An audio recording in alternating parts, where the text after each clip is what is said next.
living in the greatest economic crisis the world has ever seen. And it's only getting worse, despite the misleading information about a recovery that's just around the corner. But all is not lost. Let us take a walk through the beautiful old city of Split, where a great Roman emperor and a financial reformer built himself a palace to enjoy his last days in peace. Here, we will learn all about the great mystery of banking and uncover the greatest fraud of all time, the one that is taking our freedoms away and that is destroying and stealing the wealth of all people, yours, mine, and everyone else's, and putting it in the hands of the selected minority. Make no mistake about it, something is wrong in the world today. We will start by asking some basic questions and hopefully provide you with some life-changing answers. So what is money and how is it created? What is freedom and are we really free in today's society? So let's have some fun in the city of Split and maybe learn something interesting while we're here. I hope you're ready for this.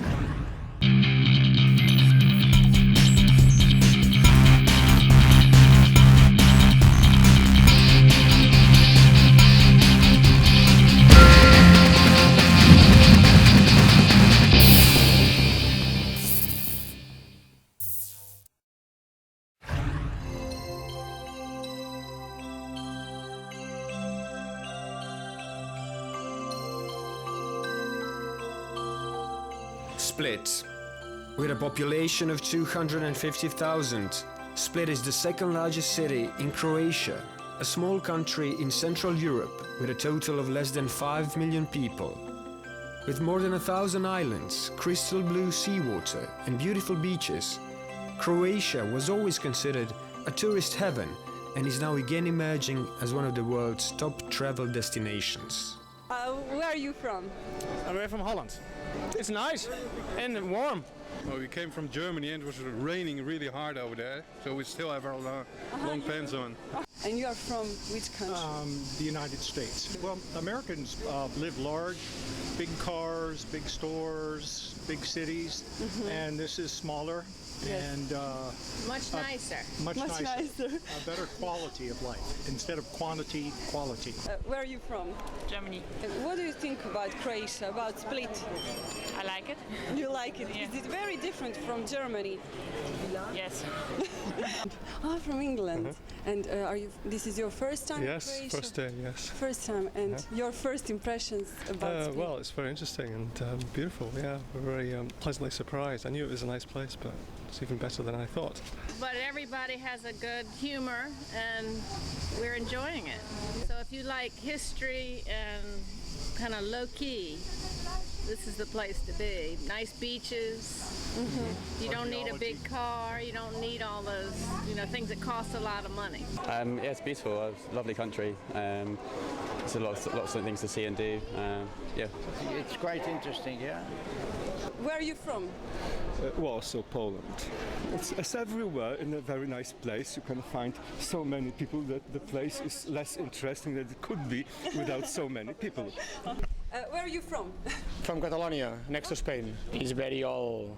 The city is very old. Yes. But it's very, very romantic. You're from?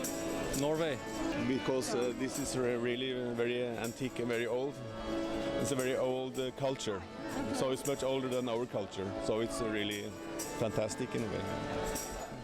So it seems people kind of like it here. But do they want to live here? I don't know. Live here? I think so. I wouldn't know what I was going to do here, but why not? Pardon me? Could you live here? No, No. sure not. And you are from? Romania. Could you live here? Could you imagine that you live here? For a short while. So is there a problem with a place like Split? It seems great here. not in Split or far away from here. They're very poor and not really strong. Well, I've seen some closed shops and there's not a lot of building going on, so it looks like things have slowed down. Slow down, yes, but we still have, it's a long way to the top. Yeah, well, it's a long ways to the bottom too, but you know. Everything is a lot cheaper here for us in comparison to Norway. I mean, the salary is of course lower than in Norway, but it's much lower. Yeah, it's quite a bit difference in terms of price of food and drinks and almost everything. But it's not so as expensive as the woman in the tourist information center said. No, she can't find anything below 100 euros per person per night. Bed per night. So it's not true, in fact, but it's fortunately. Well, yesterday a servant was telling us that he's earning around 500 euros per month here, so the standard must be lower.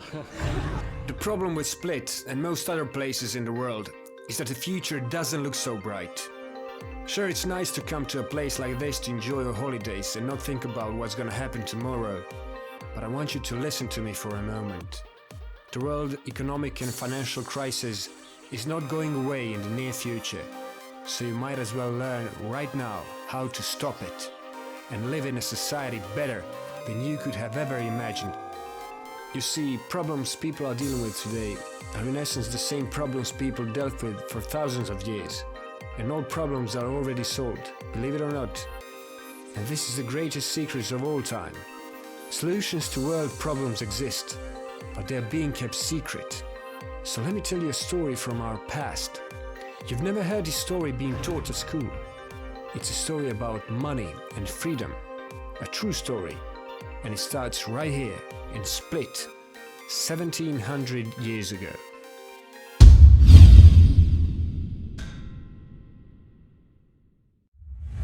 Split we like very much. I like it even more than Dubrovnik because of that palace here and its ancient palace in very good shape. You have a different history, you know. We were just talking about Diocletian, the old emperor, and these are ancient, well, half ruins, half recovered places. And still people dwell there. They live there. Normal Yes, people. they live there. Look, so this is some, so for example, on the front of the palace, seen from the harbor, you see for sale. For example, so not the whole palace, but of Diocletian. But it's a little exotic. You know, it's nice seeing the Diocletian Palace, and it's kind of like a bazaar because the streets are narrow and winding, but it's very interesting. Why do empires fall? Ultimately, it can always be traced back to their money supply. At the start of the Roman Empire, the basic coin used was a near 100% pure silver coin. But by the time of Emperor Diocletian in the 3rd century AD, this coin was so debased, meaning without its base metal, that it was now essentially a bronze coin with no more silver in it. This was a time when the empire nearly collapsed. 26 emperors ruled the empire in the 3rd century, and only Diocletian wasn't murdered or killed in battle. He died a natural death here in his palace, which he built in 300 AD and now is the focal point of the modern city of Split. He became emperor in a time of civil wars, riots, economic instability and high inflation. Because of debasement, money in terms of coins was already worthless, and once flourishing trade was reduced to barter, meaning direct exchange of goods with no money involved. For his reform to stop inflation and restore faith in state currency, Diocletian issued new coins, essentially made of copper, which were not accepted as very worthy by the public, so the prices soared but remained stable for some time. Diocletian reorganized the whole empire, establishing the largest and the most bureaucratic government in its history, and with an ever larger army. So to stop the high prices, but still maintain the ever larger expenses, he proclaimed his famous price and wage edict. He literally specified the maximum price which can be charged for something, for beef, grain, eggs, clothing and all commodities, and for every wage a worker can be paid. Penalty of death was prescribed for all violators of the edict law, even for those who refused to sell their goods. Price and wage controls lasted only for a few depressing years. Even with the penalty of death, people hoarded their goods, waiting for the restrictions to be removed. The resulting scarcity of goods actually offered for sale caused an ever greater price increase, so trading went only at illegal prices. After his reform failed, Diocletian abdicated. So there were two things he wasn't able to accomplish. First, he wasn't able to convince the people that his new money was worth more just because the government said so. Second, he wasn't able to control the prices in the market without destroying the market itself. But why is this so?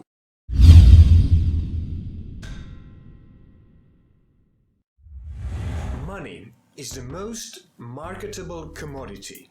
Consider this short story about money. In the beginning, people used the barter system, and so exchanged one good for another.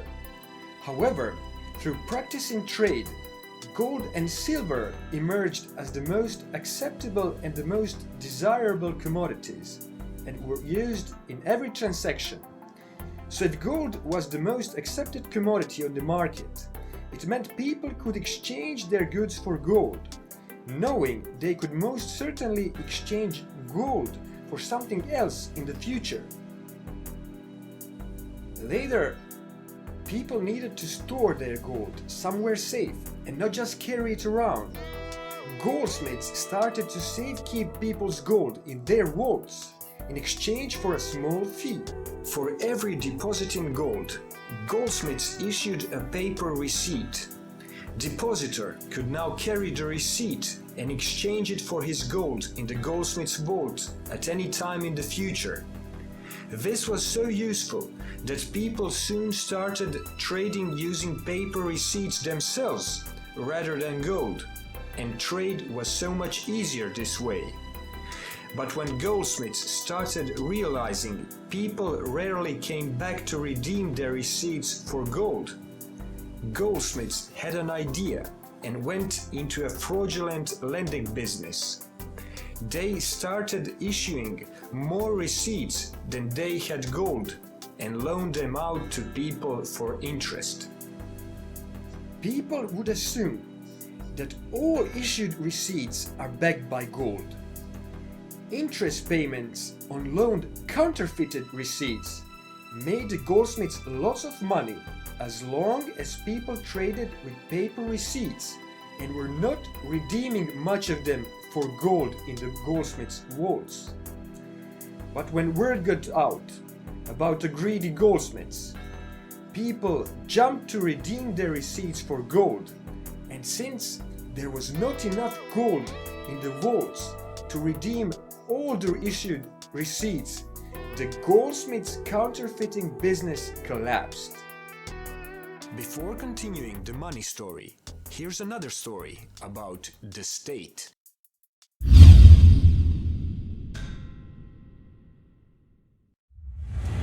In the beginning, there were peasant tribes who stayed in the same area and cultivated the soil.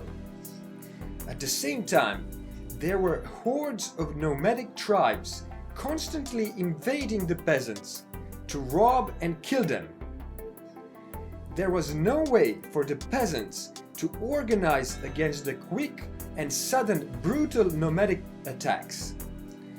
The nomads would only leave death and plunder wherever they went, but soon realized it would be economically better not to kill the peasants, nor devastate their land. They should take only the surplus goods from the peasants and leave them in their productive work. The nomads could then repeatedly come to exploit the peasants. Also, the peasants accepted their fate and stopped fighting the nomads. They even regarded them as saviors, as they now started to defend the peasants against the attacks of other nomadic tribes. So it became wrong to kill an unresisting man or take everything from him. And so the robbers and the robbed drew relationships beyond those of blood relatives. This gave life to the future concept of humanity and the nation state, and slavery, of course.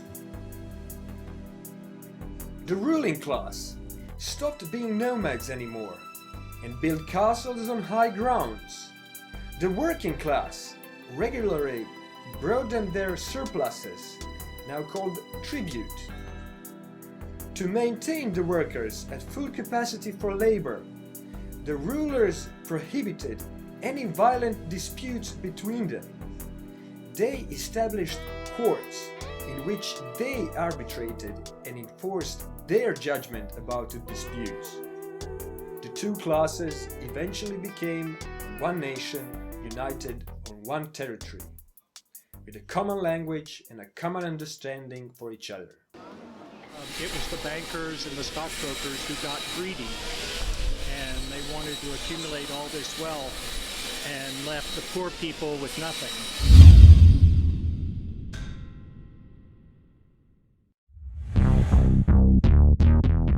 When gold is deposited at a bank, the bank issues a banknote saying exactly how much gold is deposited. The banknote is essentially a claim on gold. The depositor can bring this written claim to the bank at any time and take his gold. As long as the bank doesn't issue more banknotes than there is gold in its vaults, it's operating in full reserve banking. But as we saw earlier, banks always want to issue more banknotes than there is gold in their vaults. This is called fractional reserve banking, meaning only a fraction of the issued claims can be redeemed in actual gold in the bank's vault. There were many banks in the country, and all of them issued their own banknotes and operated in fractional reserve banking. Their problem was whenever one bank inflated its quantity of banknotes more than other banks did, the other banks would demand this bank redeems its banknotes for gold. So the bank would soon fail because it would not have enough gold for the sudden increase of deposit withdrawals. Therefore, every bank worked for itself, and in fear of failure, they didn't inflate too much.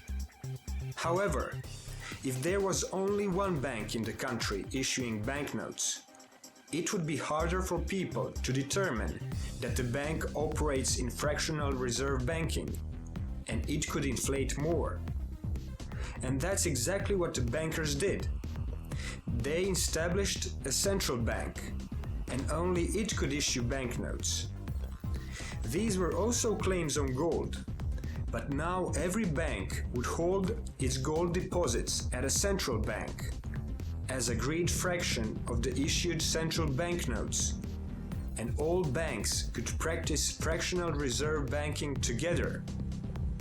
There was less risk of failure, so they could inflate more.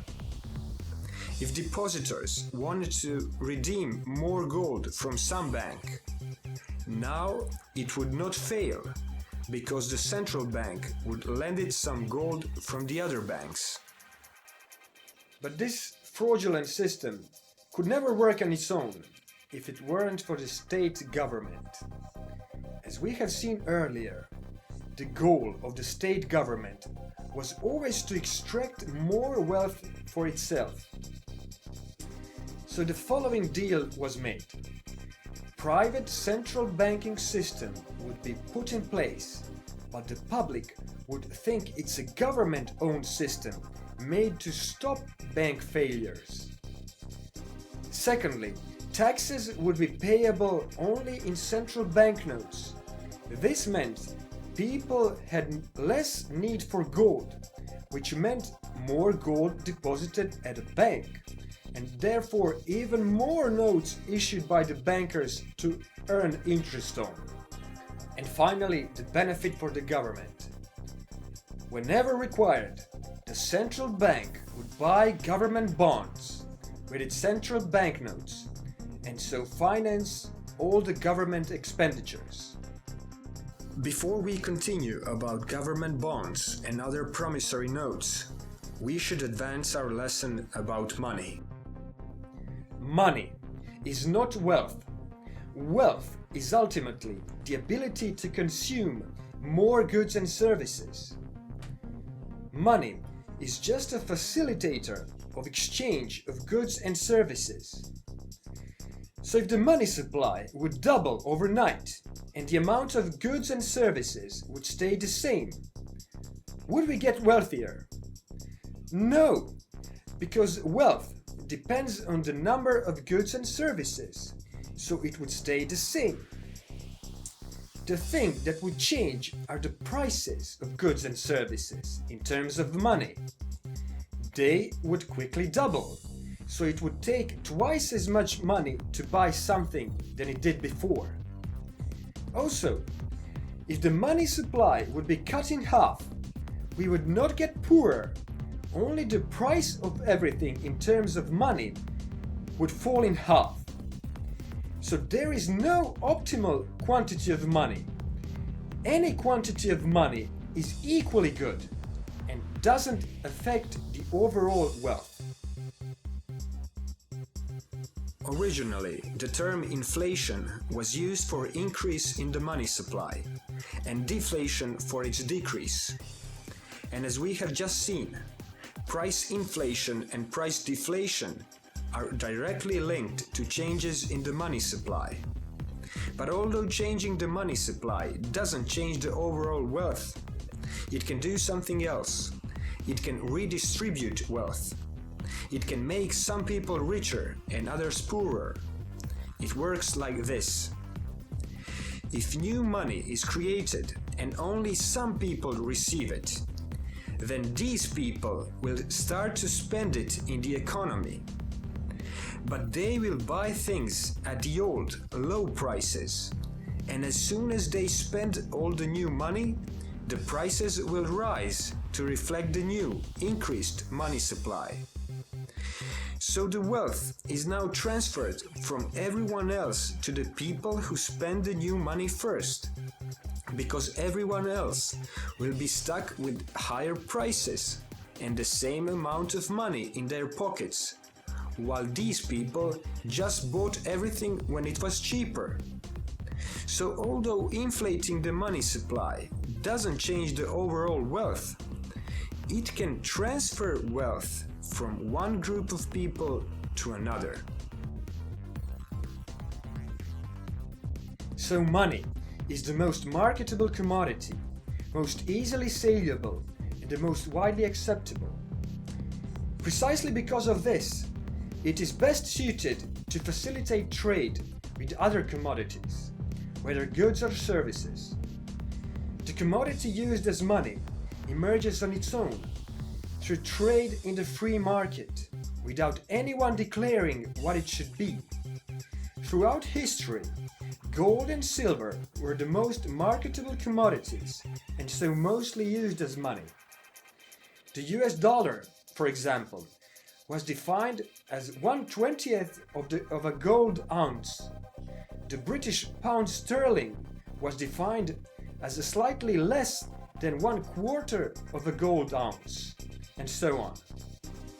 These were just measures of weight of gold, and paper money was used just because it was easier to carry, but it was just a paper claim on existing gold deposited at a vault and redeemable at request. And if you would at that time give today's paper $100 to someone and say, this money is not backed by gold, but by the trust in the US government, people would think you're crazy and would never accept it as payment. Not even if you would add a couple of zeros at the end. But what happened between then and now? Here's the thing about banking. At first, there was deposit banking and savings and loans banking. You could put your money in a savings and loans bank and it would loan it out to a borrower for interest. Only after he paid back, you could get your money plus part of the interest, and the bank would keep their part. If you put your money in a deposit bank, you'd pay a fee and get a certificate for the money deposited.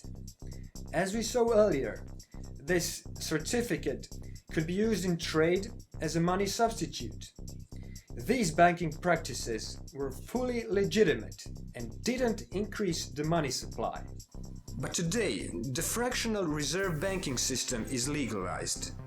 Here the bank also promises you can deposit your savings and the borrower can take out a loan. But somehow, you can withdraw your savings whenever you want, and the borrower can borrow how much he wants, whenever he wants. This is possible only if the bank creates new money to lend by inflating the money supply, which it does. And we have learned this is fraudulent because it transfers wealth from one group of people to another. I think the problem is credit. You know, you have your salary, but you spend more than you have, and you spend more and more and more, you know, credit cards. People spending too much money that they don't have. So it's too much borrowing. They don't have that money. But they don't have money, but they spend it. And in the end, someone comes and says, I want my money because I borrowed your money and it's time to pay it back. Well, I don't have it. So the companies that lend out the money go bankrupt, and as such, the rest of the economy follows. What do you think? They are saying that we should print more money and then everyone is going to be richer. Do you think that's important? I think this is more a problem for our children. Huh? No printing money, I don't think that's the solution. Then the prices will only rise.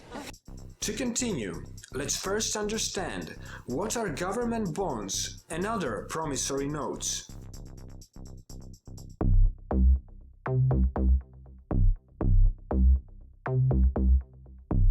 Government bond is a promissory note.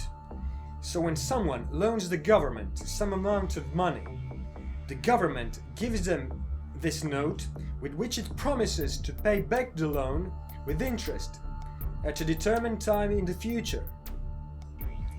So the bond itself is not money, just a promise to pay money later. A full reserve banknote is a substitute for gold, which exists now, and the bond is a substitute for gold, which will be obtained sometime in the future, but not now. So it's not money, just a promise to pay money later. Central bank increases the money supply by buying government bonds. This simply means the central bank prints new banknotes and loans them to the government for interest. All the government has to do is to say it will pay this back later. As simple as that. The money supply is increased and the government is first to spend the new money, so it increases its wealth at the expense of everyone else in the economy. So the government is very pleased with this system.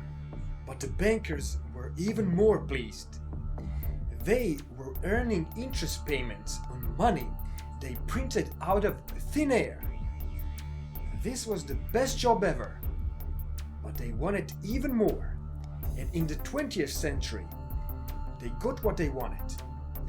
Central banknotes were no longer backed by gold. From then on, they are backed by nothing and are considered money themselves. So today central banks all over the world can print as much money they wish and charge interest on it. And they do. Nearly every country in the world today is increasingly in debt to some central bank. Today's money doesn't represent the most marketable commodity. It represents debt.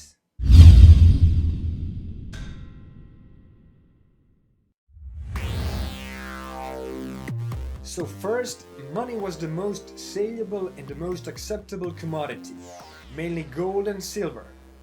Then paper notes were introduced, but just as claims on existing gold. Then the money supply was increased by printing more paper claims than there was gold. Then came the central bank and increased the money supply even more by turning promises to pay into money itself. And now finally, all the money in the world are just paper promises to pay, which means debt. Every paper money note in existence today came about not because someone has worked or saved something, but because someone went into debt. The financial system today is inherently flawed. In order to produce more, a business needs more money. But in order to get more money, someone needs to go into debt. And the more money there is, the more debt there is. And because interest needs to be paid on this debt, there is always more money owed than money created. And this is growing so fast, there should be no surprise if all the resources on Earth won't be enough to repay just the interest, let alone the whole debt. And what do politicians say about this? They say, we need more money. If you paid any attention to what I was saying, you would understand by now that money can never be someone's promise to pay later. If that were so, then we would all be rich by now, but we're not. And no one seems to ask the obvious question.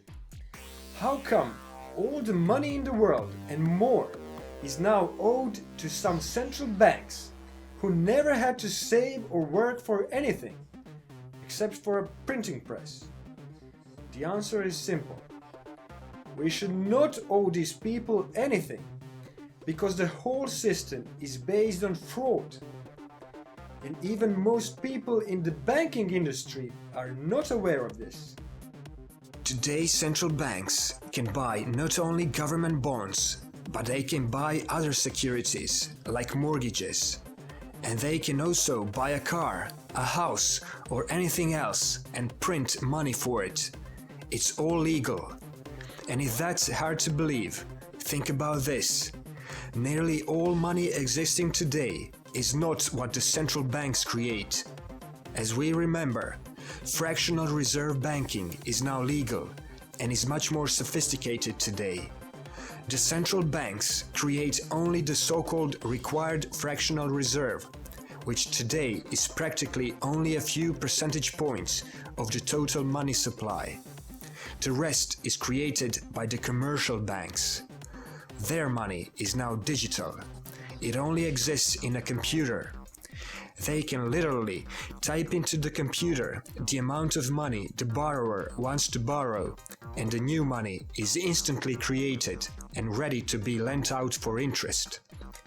At the end of the day, the commercial bank just needs to borrow enough money created by the central bank to satisfy the required reserve ratio.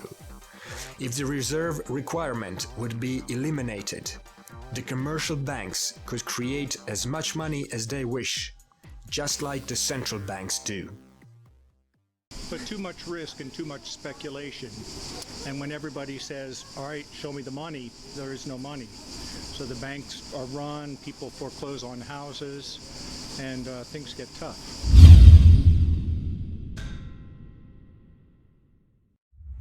Everybody wanted their own home, so we overbuilt, overlent, overborrowed, over. That's USA, it's over the top.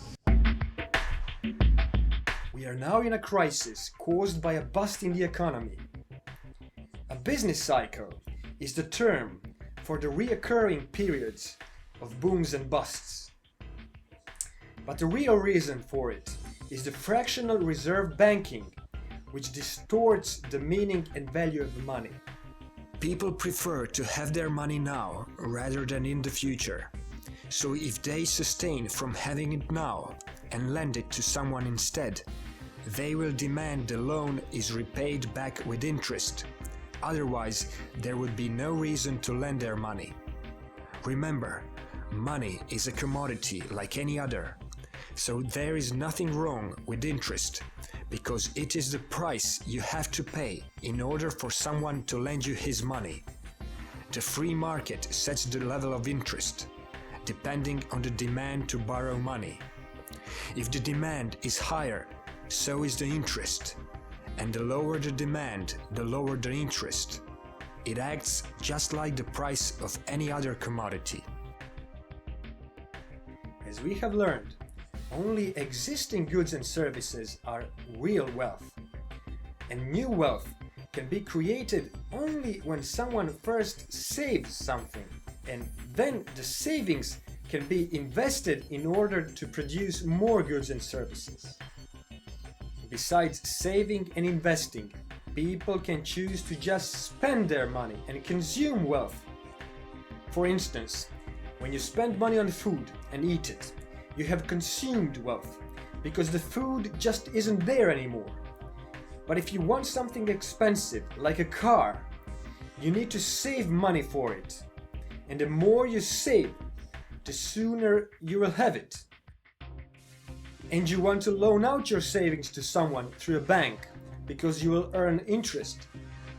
If more people have decided to save by loaning their money now, so they can spend it sometime in the future, and if less people want to borrow these savings now, then the interest rate will go down. When there is low interest, it's a great time for producers of goods and services to borrow money from the savers cheaply and invest it in capital projects like factories to produce goods which people want to buy. And when people start spending their saved money on produced goods and services, savings will go down and the rate of interest will go up, because the demand for borrowed money would be greater than for saving and loaning. After spending their savings, people will start to save more, so the rate of interest will go down again.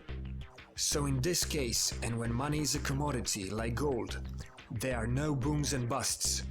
Only when fractional reserve banking kicks in and increases the paper and now digital money supply, things go wrong. After increasing the money supply, the interest rate goes down because banks now have more money to lend. But this money didn't come from savings. It was created out of thin air. So now producers again start to borrow cheap money and invest it in capital projects, like housing for example. But now, because the money supply was increased and the process of wealth transfer to those who spend the new money first starts, the prices in the housing industry start to rise. Now, there are two problems. First, people didn't save enough money to buy the new houses. The producers were tricked to believe so because of the low interest rate. Second, the prices in that market got higher than they would otherwise, so there is now even less chance that people can afford the new houses. These reasons alone are enough to create huge losses for the producers in the housing industry. They were tricked to believe they would make money building houses whose value just kept going up. But in fact, nobody wanted to buy those houses at that prices, so their value came crashing down. There's not value for the consumer, yeah? It's a big problem. But imagine a society where banks just keep lending money at low interest to everyone. At first, everyone would think this is great. The economy is booming, the producers are building houses and whatever not all over the place. People don't need to save much because they can always get cheap money at the bank. So instead of saving, people start borrowing and spending more on things they would never otherwise. So they can take a loan and buy a house. And if its value only keeps increasing, they will have more money to spend on some other things they wouldn't otherwise. And when more and more people borrow more cheap money from the banks to buy houses and other things they wouldn't otherwise, then also the producers keep borrowing money and producing even more of that stuff. And everything is great and it will last forever. Or maybe not. Soon the price bubble will burst and the whole system will come crashing down to reality. In reality, the system was never booming. Increase in wealth was only an illusion. Resources were misallocated and wasted, used to build things which seemed to have great value, but in fact didn't. If you can only sell your product for less money than you paid to produce it, you have decreased the overall wealth by wasting resources which would have a higher value to consumers if used in some other way. But if the market is tricked by the bank's artificially low interest rates, then everyone can get money cheaper and is more willing to spend it than would otherwise. This artificially increased spending power and demand only causes the prices of everything to rise, and the producers can now make profit even on products which would otherwise produce only loss. So they keep on producing those kinds of products. But the price bubble will eventually burst and people will realize their real wealth was only destroyed.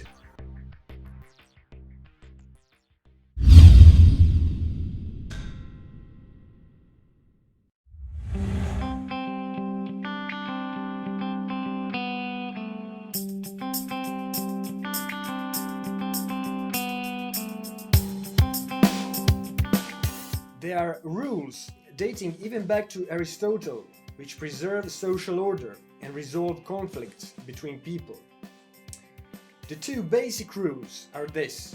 First is self-ownership, which means that every person owns its own body. The second is the concept of first to use, first to own, which means that if a person is first to come to a property and use it, then he becomes the owner of that property. To explain the second rule, let's look at the alternatives.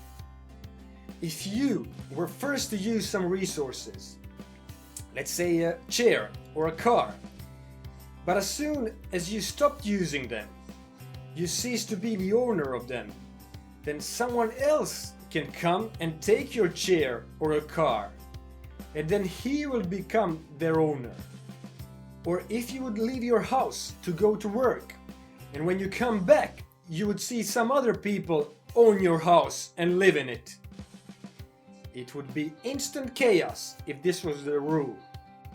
The other alternative is that everyone owns everything.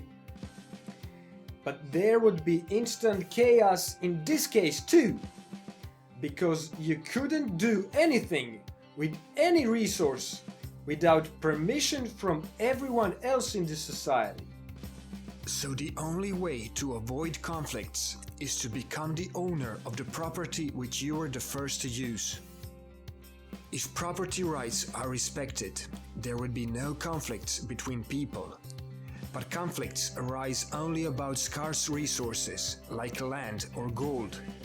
There are no conflicts about abundant resources like sunshine or air. If you breathe more air, nobody would mind because there is plenty of air for everyone and you are not depriving anyone else of it. The same goes for ideas. Ideas are abundant and you are not deprived of anything if someone else starts thinking about the same thing you thought before him. You cannot stop people from thinking.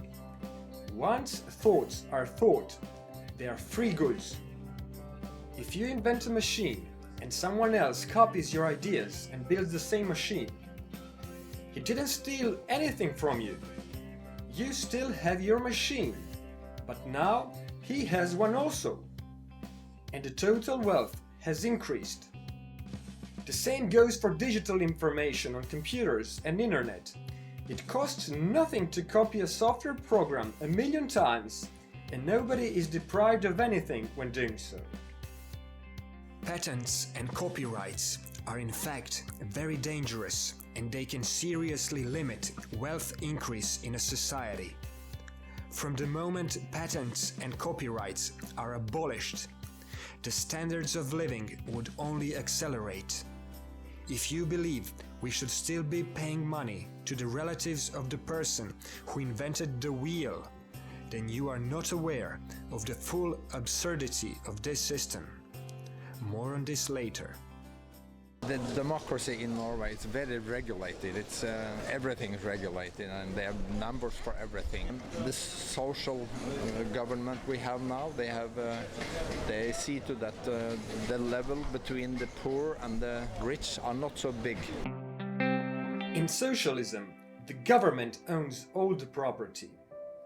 All people work for the government, and whatever is produced is also owned by the government. So there is no incentive for people to work harder or more productively, because they will not get to keep what they produce. There is no private property, so there is no incentive for people to save money or resources. The streets are dirty, the towns are depressing, because nobody owns anything, nobody cares about property, so it tends to decay. Also, there is no incentive to innovate or invest, so wealth tends to be consumed rather than increased. The opposite of socialism is free market capitalism. Here the property is private and property rights are respected. Entrepreneurs' job is to predict which goods and services consumers will demand in the future and at what price. He scans the market for undervalued resources he could use or combine in a way which will enable him to sell them for a profit. If he could not sell his product for a profit but only loss, then he just wasted resources which would have a higher value to consumers if used in another way. So profit is an indicator of doing something valuable for consumers and of increasing wealth. If there is no profit but only loss, then you are just wasting resources and decreasing wealth. The main reason why socialism and central planning don't work is because there is no profit and loss system there to guide them what consumers want and don't want. People get what the government gives them. There are no prices there, so there is no market to test the real value of the goods produced. Socialistic business can never go out of business. It just keeps on producing the same products with no indication that it's mostly wasting valuable resources. And every system constantly decreasing its wealth is bound to collapse. Capitalism, on the other hand, is a competitive process driven by profit motivation and is relentless. It is only concerned what is going on now. Are you fulfilling the consumer needs now? Entrepreneur is constantly taking risk when investing in a product or business because he can never predict a future profit just because he's making one now. Entrepreneurship is not a one-time thing. You get one big idea, you patent it, and you don't need to do anything for the rest of your life, and the money will just pour in. Patents are nothing more than a modern-day scam. True entrepreneurship is a continuous process of fine-tuning the product and price. When you make a profit, it's a signal for other entrepreneurs that you're doing something right. So they emulate you, make a slight improvement or lower the price a bit, and go to the market hoping the consumers would buy from them rather than from you. In a competitive market, everybody copies everybody else and improves just slightly. And innovation just gives you the head start, but it soon grabs the attention of other entrepreneurs who also want to make a profit.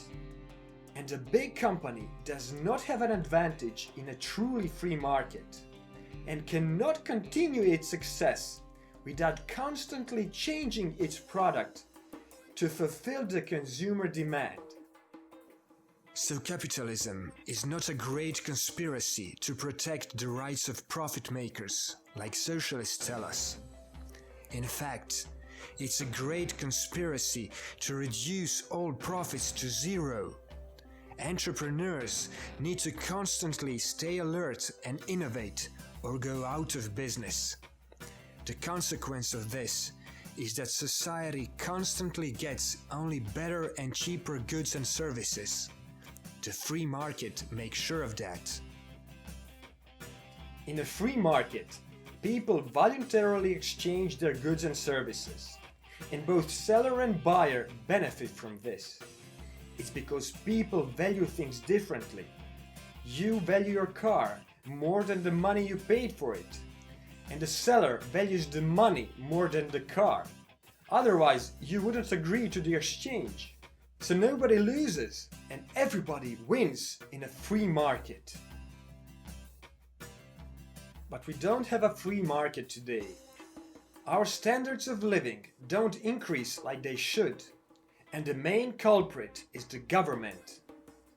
The free market is guided by the consumer, but because of government intervention, today's market is run by the producers.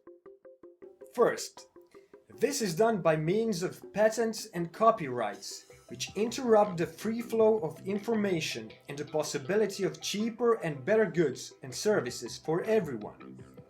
Second, it's done by all other, ever-increasing number of rules and regulations, which mostly benefit the big corporations and enable them to form monopolies. Because, as we have learned earlier, in a truly free market, there is no room for big profits and big corporations and monopolies.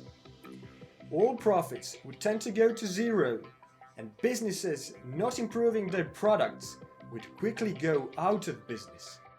Big corporations don't like competition, so they simply restrain it by turning to the government to impose new laws whose true consequences the public never understands. And as for the competition from abroad, there are laws for that too. The so-called free trade agreements are documents thousands of pages long, and surely no politician has ever read them, but they did vote for them. You see, a true free trade agreement would be a one-liner. We have free trade, and that's it. Today, we have managed trade, which only benefits selected groups. Because of so-called protective tariffs, consumers in each country are left with paying more for imported goods. But they are also left with paying more for domestic goods, because there is now less competition, so domestic producers don't have to innovate or improve their products so much, and prices don't fall. And when domestic monopolies form, they can even increase the price of products and keep the ever greater profits. Also, when an industry uses higher priced imported materials, it can only produce a higher priced product. And if one nation starts using tariffs, then all its trading partner nations will also start using them, so prices will get even higher. World trade should be left alone and leave everyone to produce what they are best at. Remember, nobody loses in a free market, and standards of living only go up. But the reality is that buying and selling classical goods and services only amounts to a few percentages of the total world financial transactions. The rest is pure financial speculation. Speculators are running a global financial casino where they are constantly betting on stocks, commodity futures, currency values, interest rates, and every other financial fictional value they can think of. And economists today study complicated formulas and graphs and believe they can control the market and eliminate the risk. And yet none of these so-called experts saw the big crisis coming.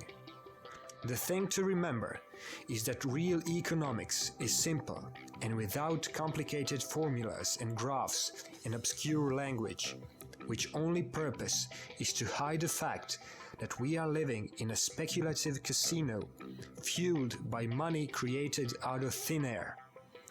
There is nothing wrong with speculation if the speculator is taking on the risk of failure.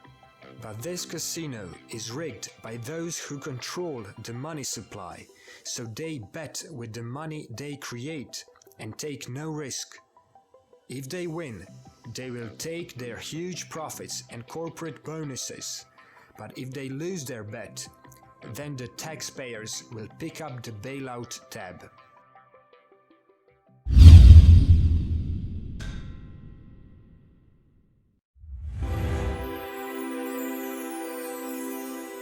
The human brain is a supercomputer. It can process more information than any other existing computer.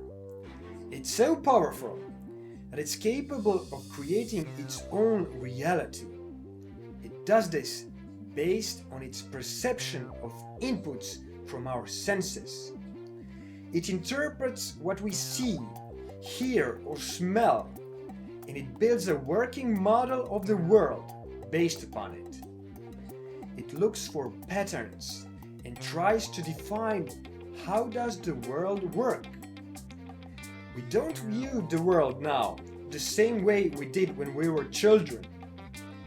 It's because our model of the world is limited by our experience. As we grow older and gain more experience, our model of the world constantly changes and expands.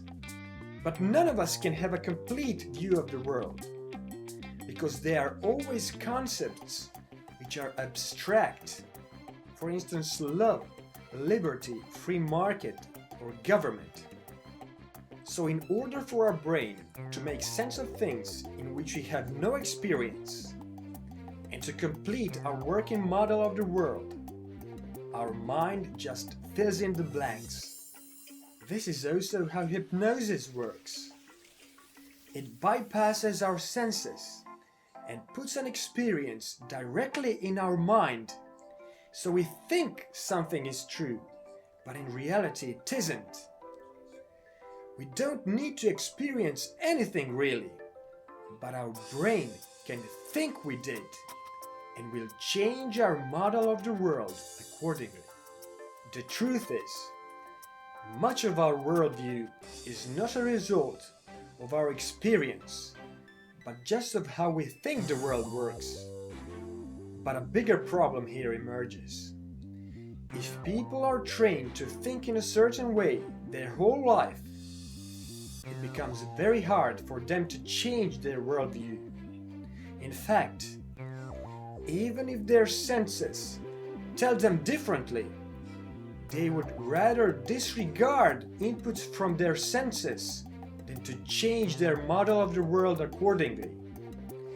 They disregard how things really are in favor of how they think they are. And if evolution has taught us anything, it's that those who change their model of living according to new data received have a much better chance at surviving than those who don't. Critical thinking is not being taught at schools these days. If it was, people would be used to re-evaluating their thoughts in the light of new data, and it would be harder to deceive them. So here's some data for you to re-evaluate.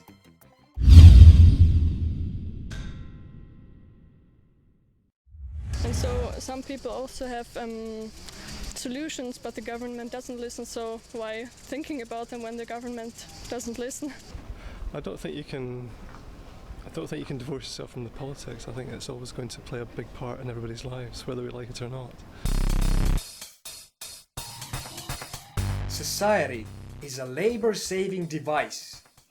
It's invented instinctively and not as an arrangement by contract or constitution. People engage in division of labor because it brings more production and increases the wealth of society. There are only two ways of acquiring wealth. First is by economic means, by using labor and resources to produce goods and services and exchange them on the free market. The second is by political means. They are much simpler and don't require productivity. They provide a legal, orderly, systematic channel for stealing private property. It all comes down to property rights, by which I mean ownership of your own body, of land and resources you acquire, and of goods and services you produce. Is property owned by individuals or collectively by the state? Socialism wants collective ownership of property, so it can redistribute wealth. But wealth is not a natural feature of our world, and it needs to be created through labor and exploitation of natural resources. And only with the free market's built-in mechanism, the profit and loss system, which acts kind of like natural selection does, people have a way to determine when they are only wasting resources and when they are using them to increase wealth by producing goods and services that truly satisfy the consumer demands. I think all the politicians are not really long-term value oriented, and that's quite frustrating. Politicians are always, have a different viewpoint than I think the people do. All political systems are socialistic. They are based on the subordination of individual interests to collective authority.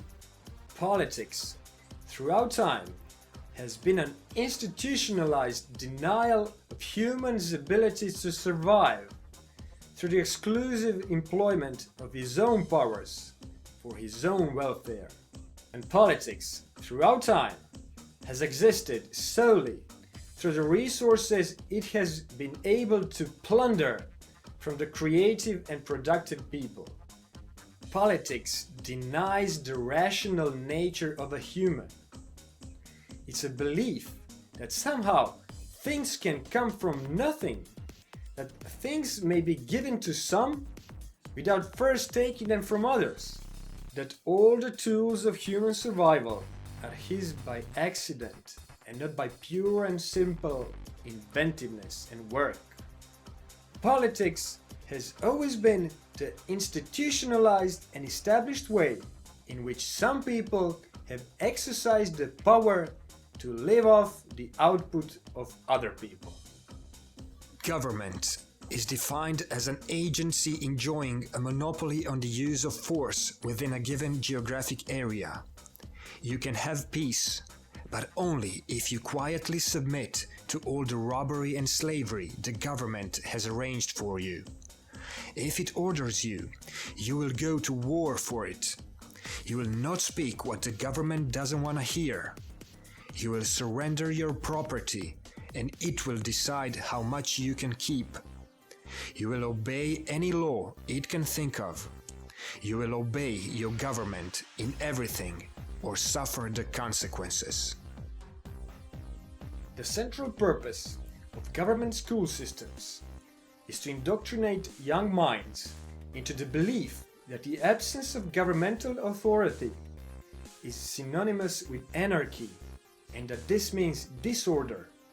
But our relationships with other people are exactly expressions of the anarchistic assumption that men and women live harmoniously with one another, without the need to govern people through violent means. In the 20th century alone, governments managed to kill, through wars, genocides and other practices, some 200 million men, women and children. How many people were killed by anarchists during this period? The word anarchy is not important.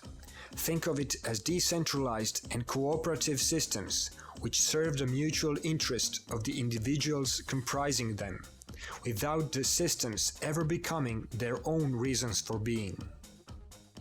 Production must always come before consumption, so the free market capitalism always must exist before the state and the government. And all governments eventually lead to socialism. And socialism always fails, because it eventually consumes all the wealth of the nation. Democracy also leads to socialism. Voting is designed to give people the false sense that they are in control of the state. It is the notion that should you prevail and become the majority, you will be able to rule those in the minority. It is the same old violent idea of coercion. In democracy, other people determine what you can do with your private property. And democracy is even worse than monarchy. In monarchy, the property is privately owned by the monarch, so it is his best interest not to exploit his people too much and leave them to produce as much wealth as possible. This will only make his country and property richer for him and his posterity. But in democracy, politicians only own the country for a few years, so it is in their best interest to loot the country as much as possible right now, because they will not be able to do it anymore in the future. I do not think that they really listen to us. They pumped a lot of money into the banks and they are stealing that back by taxation from the consumers. Yeah? And if they always pump money in big institutions and steal it away from the consumer, the economy cannot really recover from itself. So there's a structural problem. Yeah? The history of the rise of the idealistic conception of the state is inevitably also the history of the decline of liberty. We cannot put the state on a pedestal without putting the people under the heel of the politician and bureaucrat. A contract is a voluntary agreement by two or more persons to exchange ownership of property. But when the state wants our services or the products of our labor, it demands them by force, with no contract or respect for yours or my right to refuse. Government in every society is the only lawful system of coercion. Think about what it does for a moment. First, taxation. It's just a coerced exchange. But if politicians would tax people too much, they wouldn't get re-elected in the next term. But with the invention of a central bank and the power to create money out of thin air, politicians can go into perpetual debt, and the following happens. They have money to spend on projects which will get them re-elected. Bankers have the whole world indebted to them, with no way of repaying the debt. And the rest of us think the economy is booming. But in fact, we are hit by the hidden tax called inflation, and everything comes crashing down. Furthermore, Social Security is just a big fraud where government takes money from people's paychecks and then just spends it. Some future government will have to worry how to pay retirements for these people. And because again taking money from paychecks won't be enough, it will just go more into debt. People need to realize that government is a socialistic structure which doesn't seek profit on the free market, so whatever it does only loses money and wealth. Government medical system, railroads, post office, public works, food industry, public education. These are all areas which are just more expensive every year and the quality of their service goes down. There isn't a single government business operating at a profit, only loss. Only the free market economy would see that all these areas become cheaper every year and with greater quality. If there is a demand for something, the free market will find a way to fulfill it. But ever-increasing government regulations prohibit this from happening. And stable prices are another fallacy. In a free market, prices only fall. Imagine what would happen if the government would go into the computer making business. Do you think we would still be getting the ever so cheaper and ever more powerful computers? Or we would be stuck with them weighing a ton and costing millions of dollars, like in the 1970s? And internet. Imagine what would happen to the internet if the government gets its hands on it. And government subsidies also don't help the society. They just misallocate resources to businesses for which there is clearly less demand. And bailing out businesses with taxpayers' money is just another misallocation of resources from profitable businesses to businesses which would fail and suffer the consequences of their behavior. General welfare is created only by the free market and not by the government. And we don't need more spending and more employment. We need full production to meet the consumer demand. This is what creates real jobs. Workers on government payroll mainly waste resources. Their work is misallocated and would be put to better use in a free market. And we need a commodity money like gold, which would not be controlled by anyone. In the past, it was always controlled by the government. And we should stop trusting our government when it says it would make us safe if we first surrender our freedoms. This is the road to slavery. And remember, wars are started just to serve special interest groups and are financed by money created out of thin air, just for that purpose. You're not gonna put it on YouTube, are you?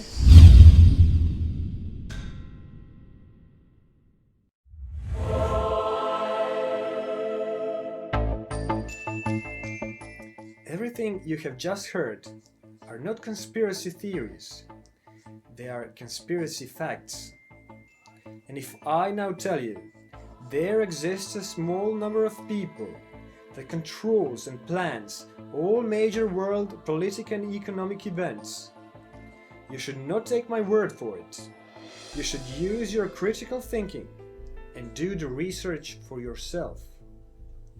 I don't have time to cover this now, but just imagine, if you could have all the money in the world, what would you do?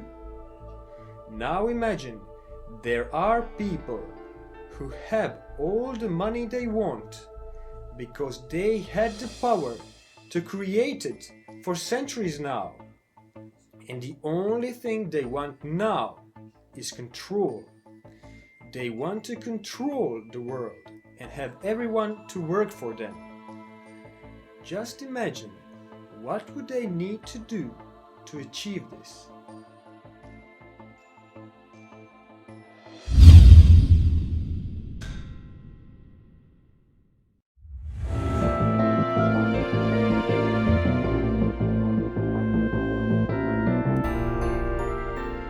never learn from history, and we should.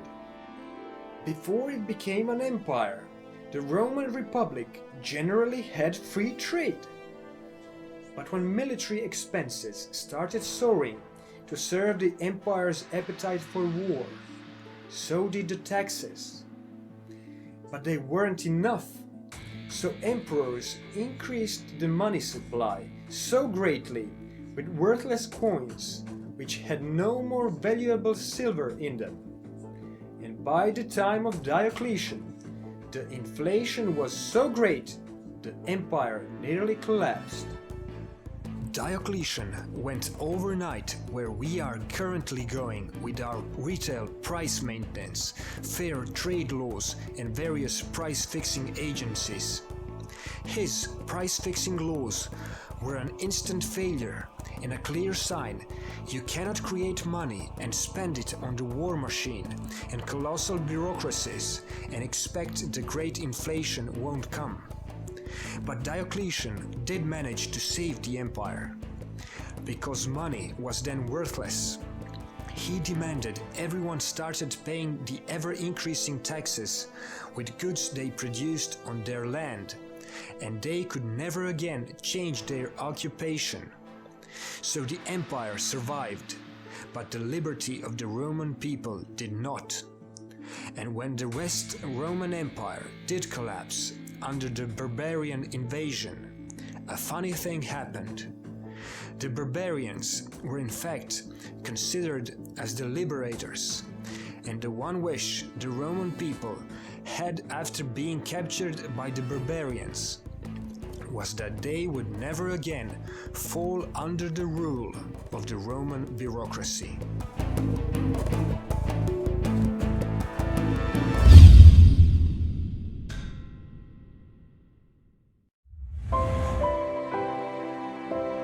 Economic freedom and personal liberty are the same thing. Liberty is just an expression of property rights. You don't own something if you can't do with it what you want, so long as you don't infringe upon the liberty of others. All human liberty is economic in nature. Economists today are not studying real economics. They're studying models, numbers, and formulas. Economics, as defined by the Austrian School of Economics, is the study of human action, the study of how an individual satisfies his wants, needs, and desires in a world of scarce resources. The peaceful market competition of producers and suppliers is a profoundly cooperative process in which everyone benefits and where everyone's living standard increases.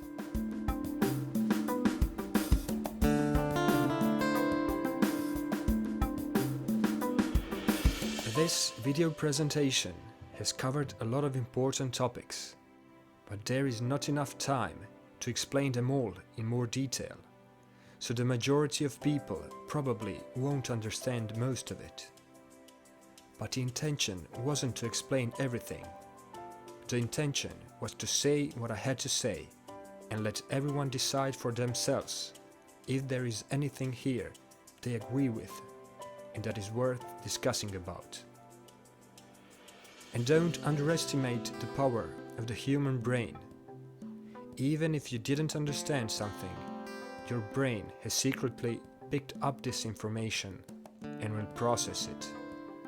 So the next time you hear something similar, you will remember this presentation and some of its messages will make more sense.